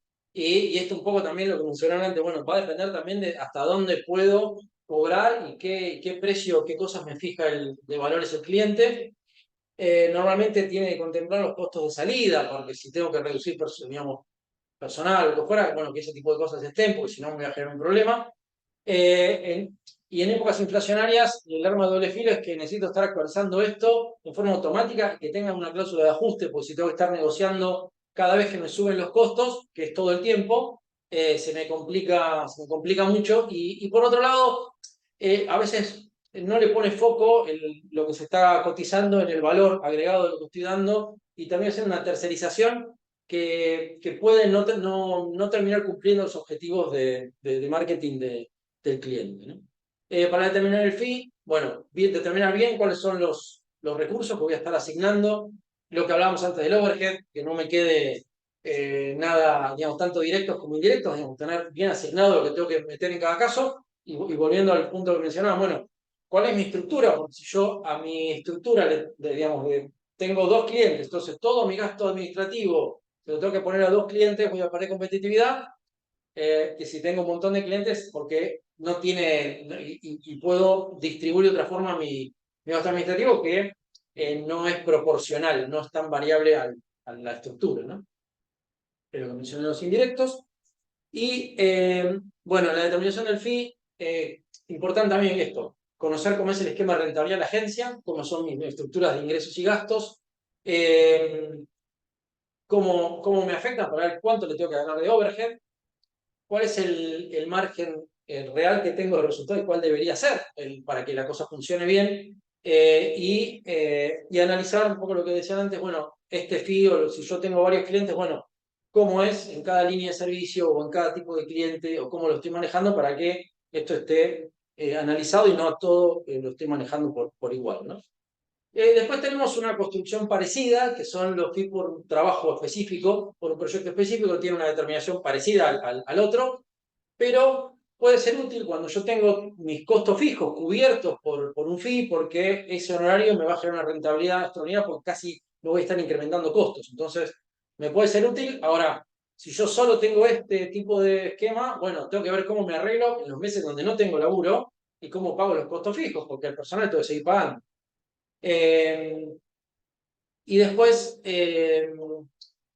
bueno, esto en general es algo para un tema concreto. Si es algo que se extiende mucho, voy a tener que empezar, se me termina convirtiendo casi en un fee y tiene otra relación, y ya no me va a empezar, voy a entrar equipo para hacerlo y no me va a estar generando tanta rentabilidad, ¿no?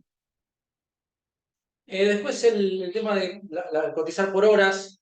Bueno, acá la determinación de mi valor hora va a tener que ver con una situación parecida a lo que determina el fee. El problema acá es, bueno, por un lado, si yo cobro solo horas, bueno, ¿qué pasa cuando no me las contratan esas horas o no las aplico? A la gente le tengo que pagar igual y la voy a tener con una hora que no se la puedo facturar a nadie.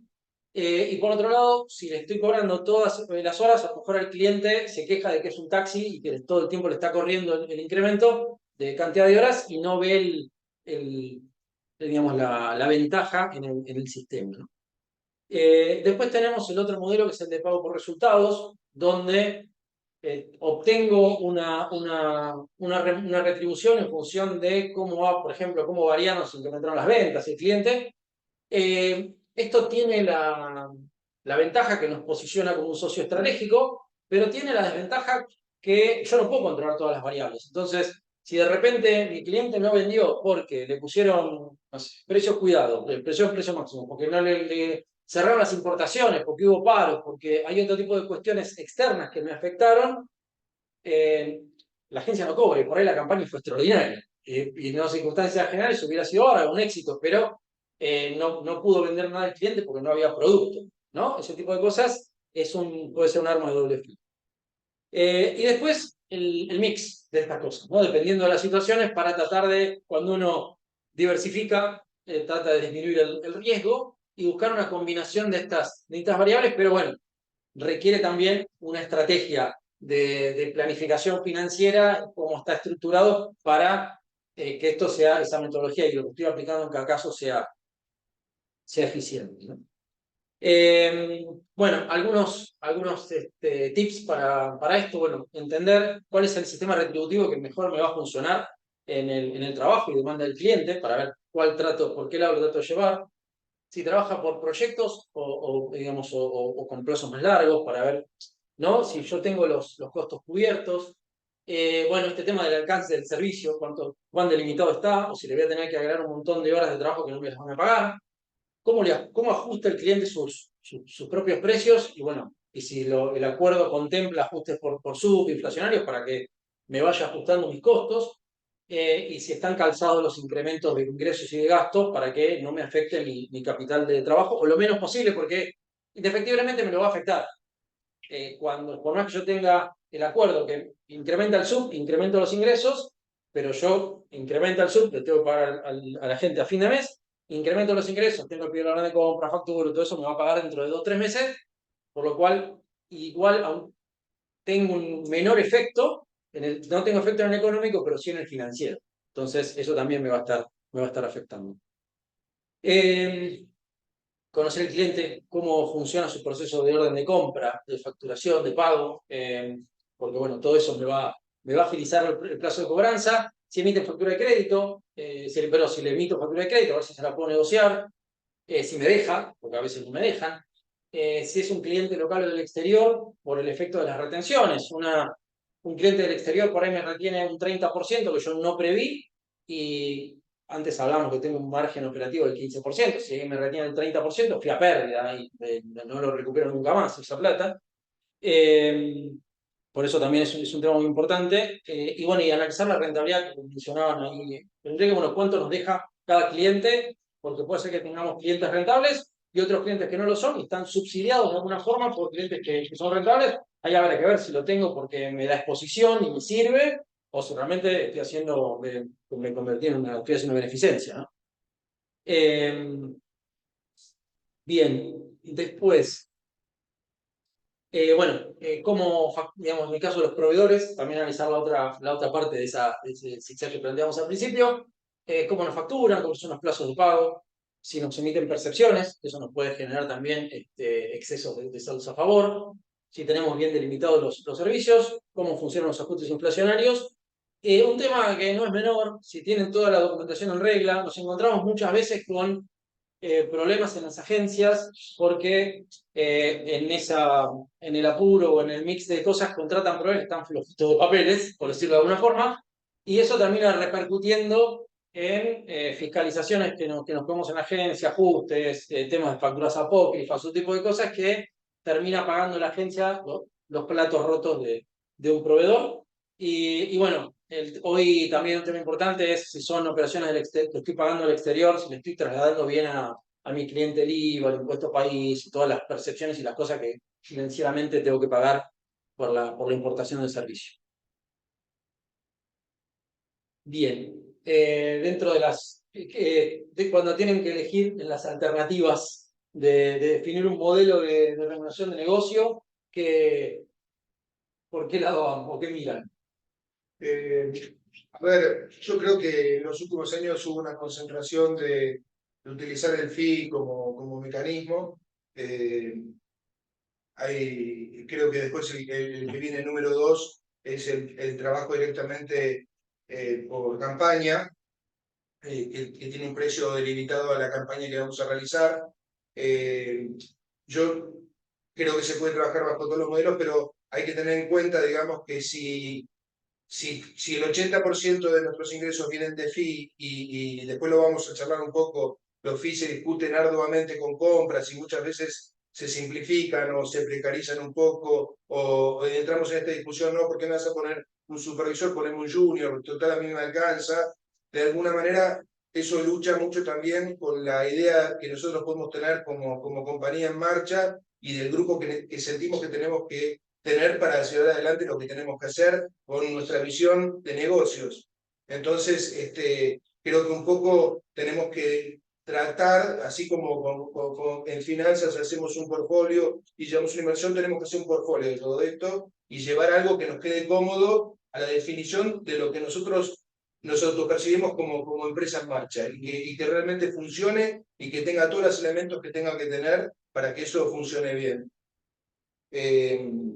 Y con respecto a los sistemas variables que vos mencionabas, mi experiencia un poco es que los sistemas variables, a veces uno está en una discusión y de repente te dice, mira, yo no tengo más presupuesto, pero a veces el variable te abre a decir, bueno, este variable se va a activar a medida que vos generes un nivel que a vos también te abra otro presupuesto. Entonces, es un lugar de win-win y es un lugar es un lugar cómodo para ir a buscar comercialmente, atacar al cliente en un lugar en el que uno puede llegar a conseguir algo cuando ya está la puerta cerrada.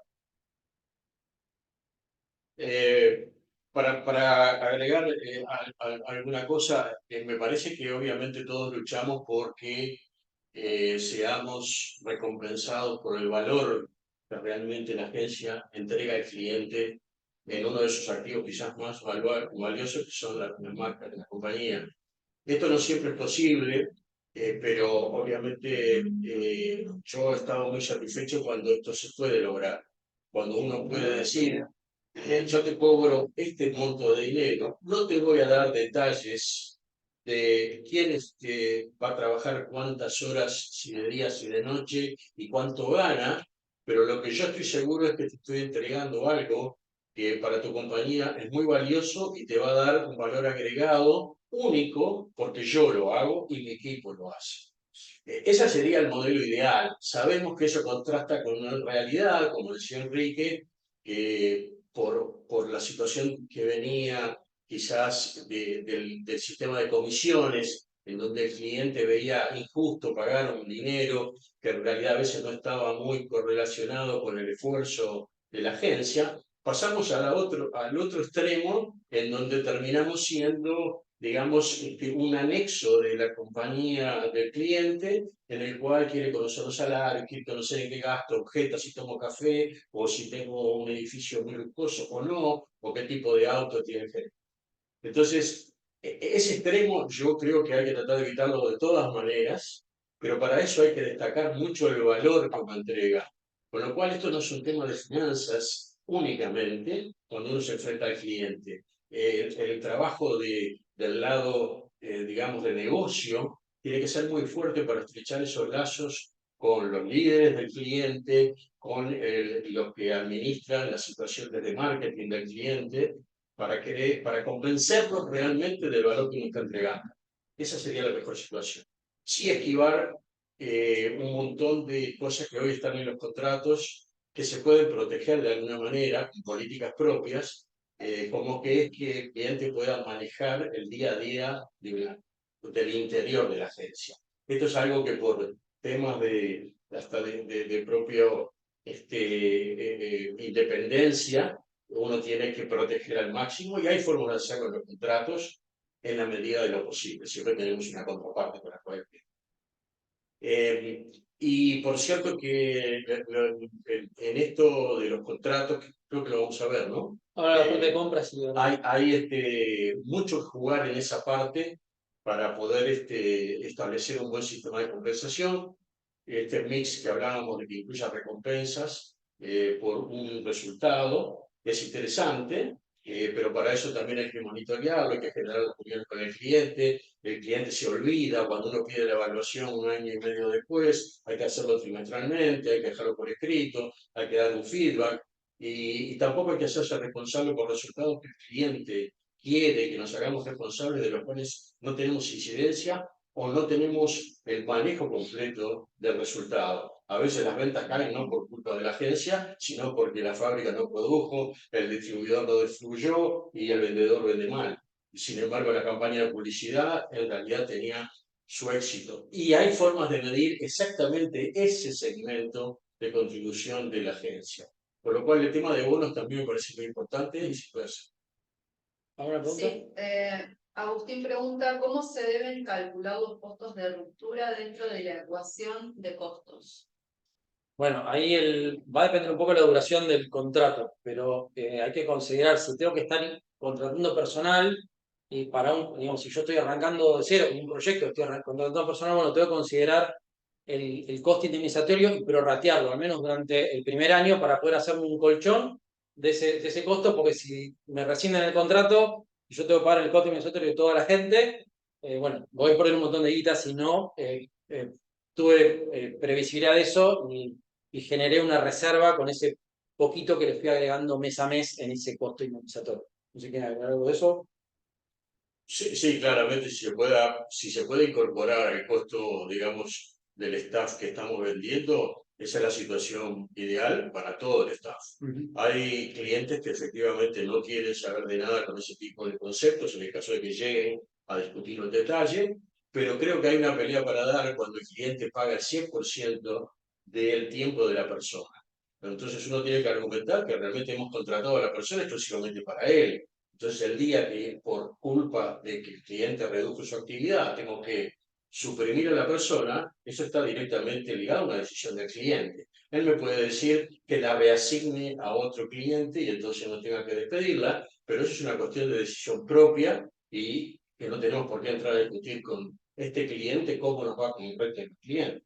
Por lo cual, yo me animaría y en algunos casos se ha tenido éxito de ante una fuerte reducción del servicio, con personas al 100% de dedicación exclusiva a un cliente, decirle, muy bien, ustedes tienen que colaborar con la salida de la opción.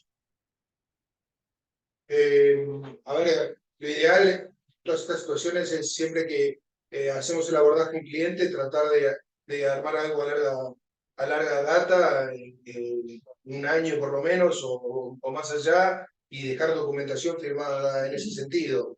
Ahora, normalmente todos los contratos tienen las opciones de salida antes de finalización, y bueno, también que el plazo que se defina ahí sea algo razonable, no es lo mismo 30 días que 60 o 90 días para anunciar la salida, porque en 90 días, digamos, puedes cubrir una parte del preaviso, puedes cubrir una parte digamos, de reposición de tu propio, de la gente que te renuncia normalmente a la agencia, y es algo que te ayuda también a manejar ese tema.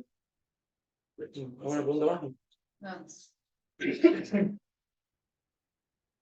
Bien, entramos por la última parte, que es un poco algunos tips y recomendaciones para negociación con compras, que era algo también que habían estado consultando en las encuestas. A ver, primero, un checklist, digamos, prepararse para cuando uno va a una reunión. No porque, a ver, en este duelo de cosas, a ver, en general el villano es el de compras, ¿no? Pero en la práctica es un funcionario profesional que está haciendo su trabajo. Por lo cual, lo que tenemos que hacer nosotros es profesionalizarnos también y enfrentar a la persona de compras con capacitación y herramientas para poder sentarnos a negociar y conversar en situaciones más equitativas y no ir en desventaja no sabiendo cuáles son nuestra situación o cuáles son nuestro anillo, nuestro piso, nuestro techo. Para eso es importante conocer nuestra propia estructura de costos y nuestra estructura de financiación. Digamos, tenemos que saber cuando vamos a sentarnos a negociar hasta dónde podemos ceder o no, porque es una negociación, uno algo va a tener que ceder. Bueno, ¿cuánto del costo, cuánto le puedo extender de un plazo de pago? Si no, voy a cerrar algo y cuando vuelvo y llego a la agencia, digo, mira, cerré esto, me van a putear por todos lados. Entonces, es importante tener esa información. ¿Cómo nos van a afectar los sistemas retributivos? Si yo voy con un tema, como decían recién, bueno, vamos con un fee y dicen, no, mirá, no, esto no te puedo acá, pero te puedo llegar a dar un bono si generan tanta mejora. Bueno, saber cómo nos va a afectar eso, porque bueno, ok, yo te puedo aceptar un bono, pero de alguna forma tengo que cubrir mis costos. Entonces, ese tipo de información es importante. ¿Cuáles son las necesidades del cliente? Y acá un punto importante en la negociación con compras, no solo la cuestión de comunicación, sino lo que hablan del presupuesto. Por ahí el cliente tiene ciertas restricciones presupuestarias o tiene que cumplir ciertos objetivos, ciertos parámetros, lo van a medir. Bueno, saber cómo lo miden, cuáles son las cosas que son más funcionales o no, porque a lo mejor hay presupuesto que se puede asignar de otra área, porque a lo mejor hay cosas que se pueden facturar distinto, que se pueden cobrar en otros plazos y mejorarle su valoración dentro de la empresa y a nosotros nos sirva para poder cerrar el negocio. Y después algunas cuestiones que tienen que ver con el perfil de personalidad de la persona con la que vamos a negociar y el nuestro propio, porque en definitiva, en algún momento esto son relaciones interpersonales y de trato con personas, aunque sea por correo, pero tenemos que conocer cómo cómo se manejan y qué apuntarle en cada caso, ¿no? Entonces, yo acá traje algunas cuestiones que son más para psicología, pero que, digamos, se aplican a las cuestiones de negociación, que son los perfiles de personalidad de la gente, ¿no? Tenemos el modelo de 4 perfiles: el dominante, el influyente, el concienzudo, que tiene más los pies en la tierra, y el estable, digamos, son los perfiles de comportamiento. No necesariamente tienen que ser perfiles puros, puede haber mix de cosas, pero es importante conocer o saber o tratar de sacar la ficha de con quién estoy negociando, cuál es su perfil de comportamiento, porque le voy a tener que entrar por distintos lugares. Entonces, ese es un punto que es importante tener en cuenta cuando uno se sienta en las conversaciones. El dominante, por ejemplo, es alguien que se va a preocupar, o en su mentalidad va a estar el qué. Digamos, qué es lo que me llevo, cuál es el beneficio, qué gano con esto, ¿no? ¿Qué saco de la negociación?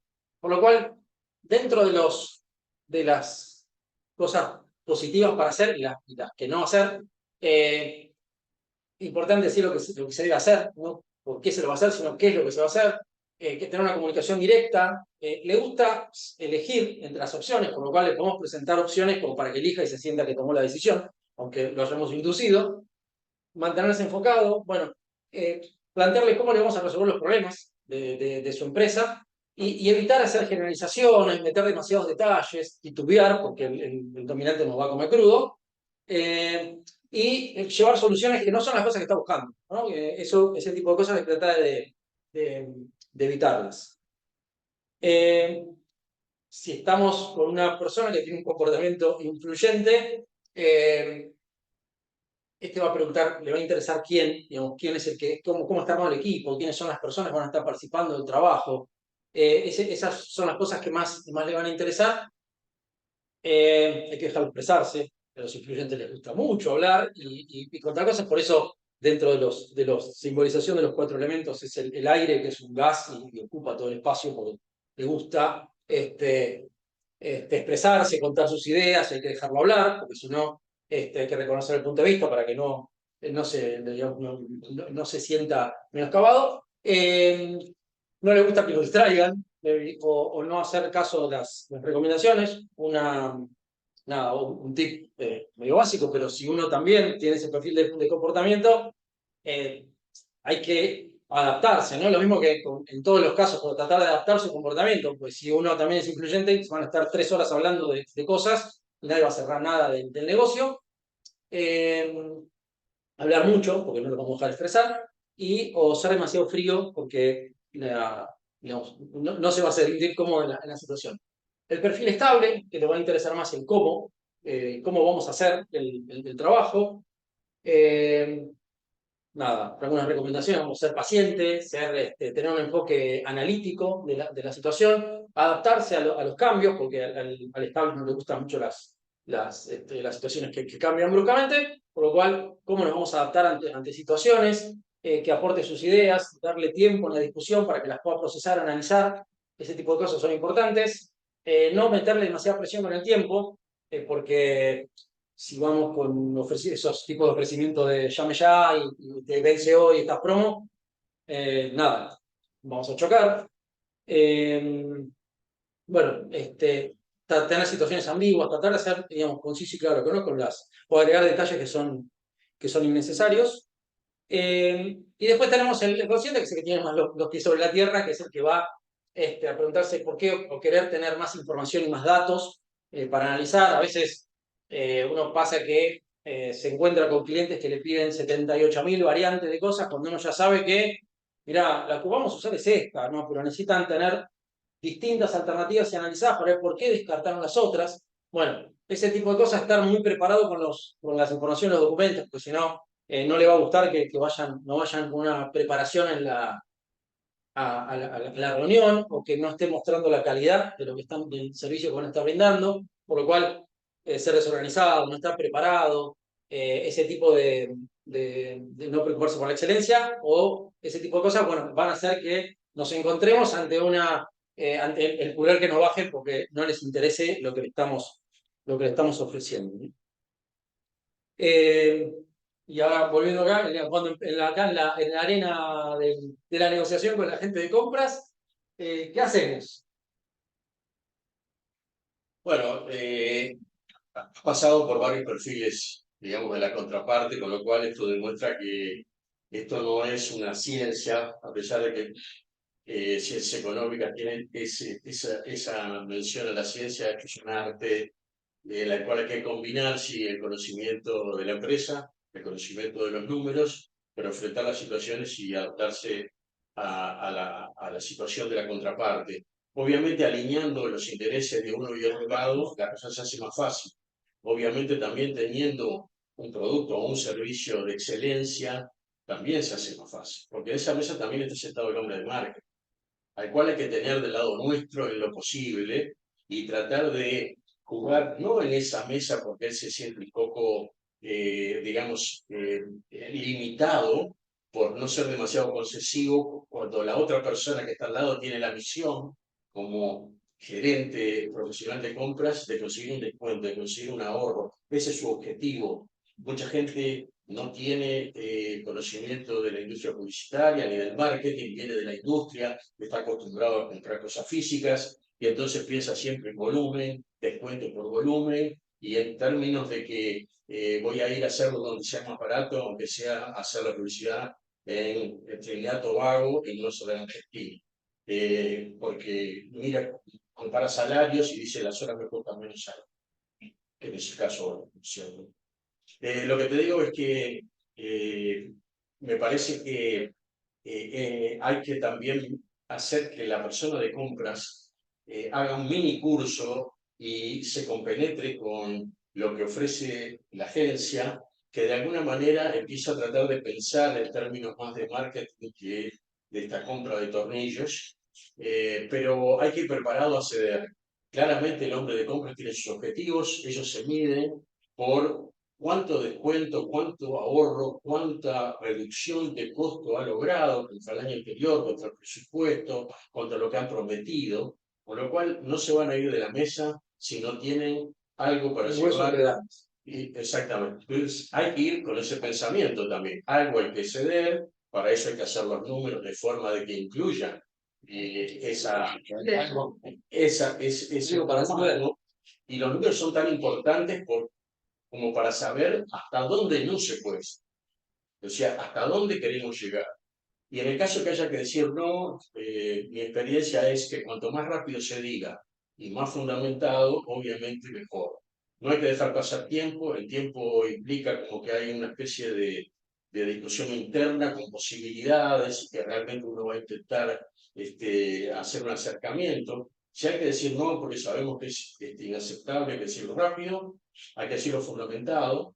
Y otra cosa que me ha pasado, no hay muchas para hablar, pero es que vamos insuficientemente preparados. El hombre de compras está pensando en esto todo el tiempo y cómo hacer la reducción. Nosotros estamos atendiendo los problemas del día a día, finanzas, el hombre que está en cuentas también está ocupado atendiendo muchos clientes y de repente hoy son las 4, tenemos que ir a ver al cliente a negociar el fee. Bueno, ese tipo de cosas es riesgoso.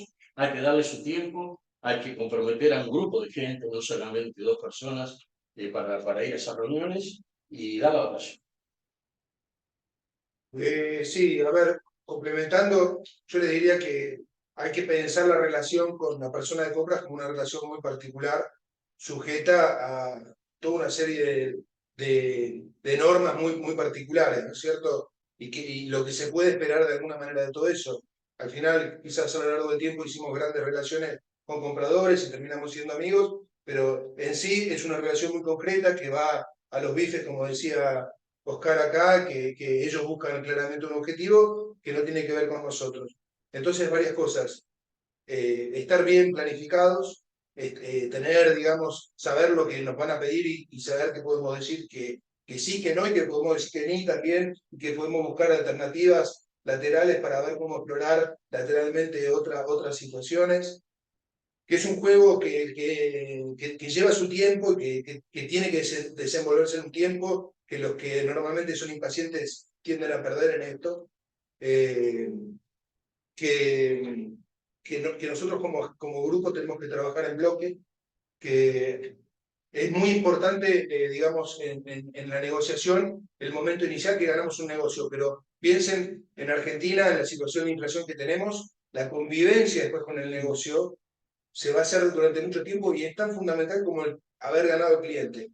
Entonces, generalmente el comprador a veces tiene esta conducta de que salta y lo llama Oscar, y llama al comercial, y llama al CEO, y generalmente va a buscar aquel que le da mayor resultado. Así como el pollito nace, ve a su mamá y dice, esta es mi mamá, al que le dio el resultado lo va a querer para siempre. Entonces, ser en bloque a veces es empoderar a aquella persona que después va a seguir trabajando con ese comprador. Porque después no se puede pedir que el CEO se involucre constantemente con esa situación. Entonces, es un poco filosófico, psicológico, de grupo, pero hay que trabajar en bloque y hay que saber que, digamos, las buenas negociaciones no es cuando está un CFO con compra, sino cuando, como decía Oscar recién, cuando se involucra marketing, cuando estamos todos trabajando en una mesa para buscar la mejor solución todos juntos. Y ver quién va a mantener esta relación y siempre tener claro una cosa que vos dijiste antes, que todo lo que nosotros le ponemos precio tiene que estar bien delimitado qué es lo que estamos comprando, qué es lo que ellos están comprando, qué es lo que nosotros estamos dando como servicio y que tenemos que ser dinámicos porque eso a veces cuando uno lo hace en un plazo largo, obviamente que está sujeto a cambios, pero bueno, desarrollar esta filosofía de que hacemos las cosas con fair, que las hacemos justas y que buscamos la mejor solución para ambas partes. Bien. No sé si hay alguna pregunta, alguien que haya contado algo, o si alguien quiere pedir el micrófono o hacer alguna pregunta. Acá estamos con hicimos un paneo por distintos temas, espero que se haya entendido. Eran muchos temas para tratar en poco tiempo, pero bueno, por lo menos para hacer una visión general. Después, si quieren hacer doble clic en otros temas de cosas, se irán ampliando, pero por lo menos para tener una visión macro de la problemática y las recomendaciones. Bueno, esta información y esta charla que quedó grabada la vamos a subir a la web de Actrices Argentinas como hacemos siempre. Vamos a compartir con los socios después este material, si les parece, para que puedan descargar. Y lo que seguramente hay muchísima información, muchísimas gracias, muy interesante todo. Mucha información en serio, hay que ver los que están del otro lado, que después por ahí se animen. Quizás incluso hasta hacer alguna encuesta posterior para ver qué tema, quizás habría que hacer un doble clic en algún lugar. Sí, cada una de las cosas da para varios meses, no, pero bueno. Infinito, por eso. Pero bueno, difícil de condensar. Claro, gracias. Placer. Bueno, si no hay preguntas. Sí. Perdón, voy puntualizando por tema. Volviendo un poco atrás, con respecto a los eventos, sí entender, porque soy el tema de finanzas, lo que vendría a ser cómo se obtiene el capital de trabajo. Por ejemplo, yo soy una entidad que está comenzando y que su porcentaje de un ingreso que tengo, como tal, yo sé que es amplio el tema. No, lo primero que vas a tener que ver cuando estás arrancando es, bueno, ¿cuánto vas a necesitar de inversión hasta que te empiece a entrar algo de dinero? Porque hasta que no te entre un peso, vas a estar poniendo. Así que lo que tenés que ver es, bueno, a ver, si yo voy a tener ¿cuánto voy a necesitar de inversión, digamos, estar poniendo guita hasta que empiezo a cobrar? Y cuando empiezo a cobrar voy a empezar a recuperar o a pagar. O sea, yo voy a tener que estar poniendo dinero hasta que mi cash flow sea positivo. Por lo cual, la primera etapa de desarrollo va a ser muy largo hasta que logro generar que ese cash flow sea positivo y empiece a reversar la cosa y empiece a recuperar algo de todo lo que puso. Por lo cual ya lo entiendo.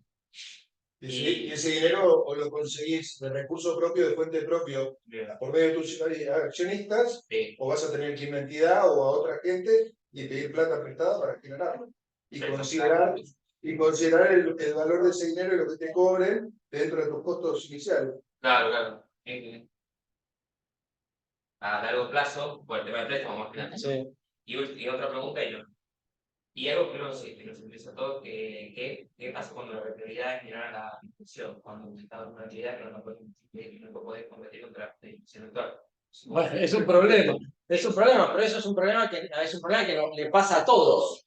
Le pasa a todos. El tema es ¿cuánto perdés? A la inflación es muy difícil ganarles. El problema es tratar de perder lo menos posible. Le podés ganar, sí, puede ser, en situaciones le podés ganar, pero es muy difícil. Es una batalla que está normalmente perdida. Lo que te tratás, digamos, por eso es que es tan complejo lidiar con una economía hiperinflacionaria porque estás perdiendo todo el tiempo. Lo que tratás es de perder lo menos posible.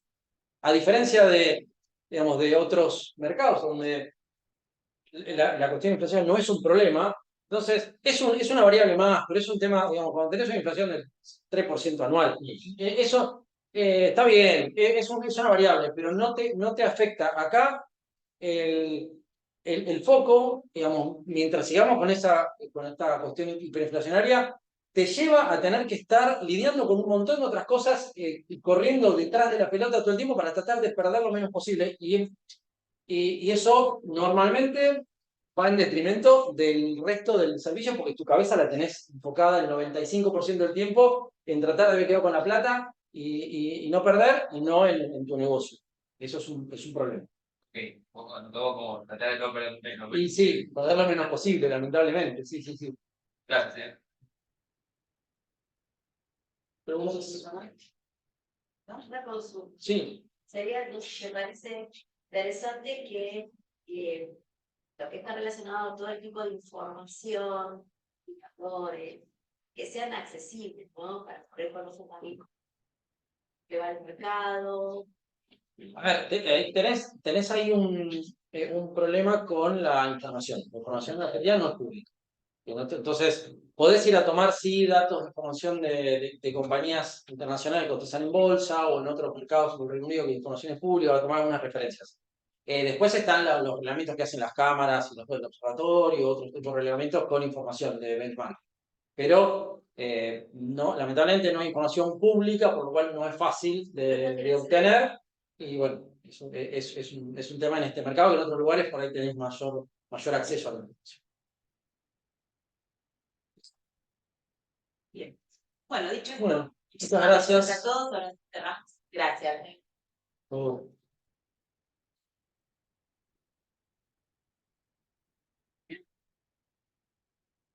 Sí. Claro.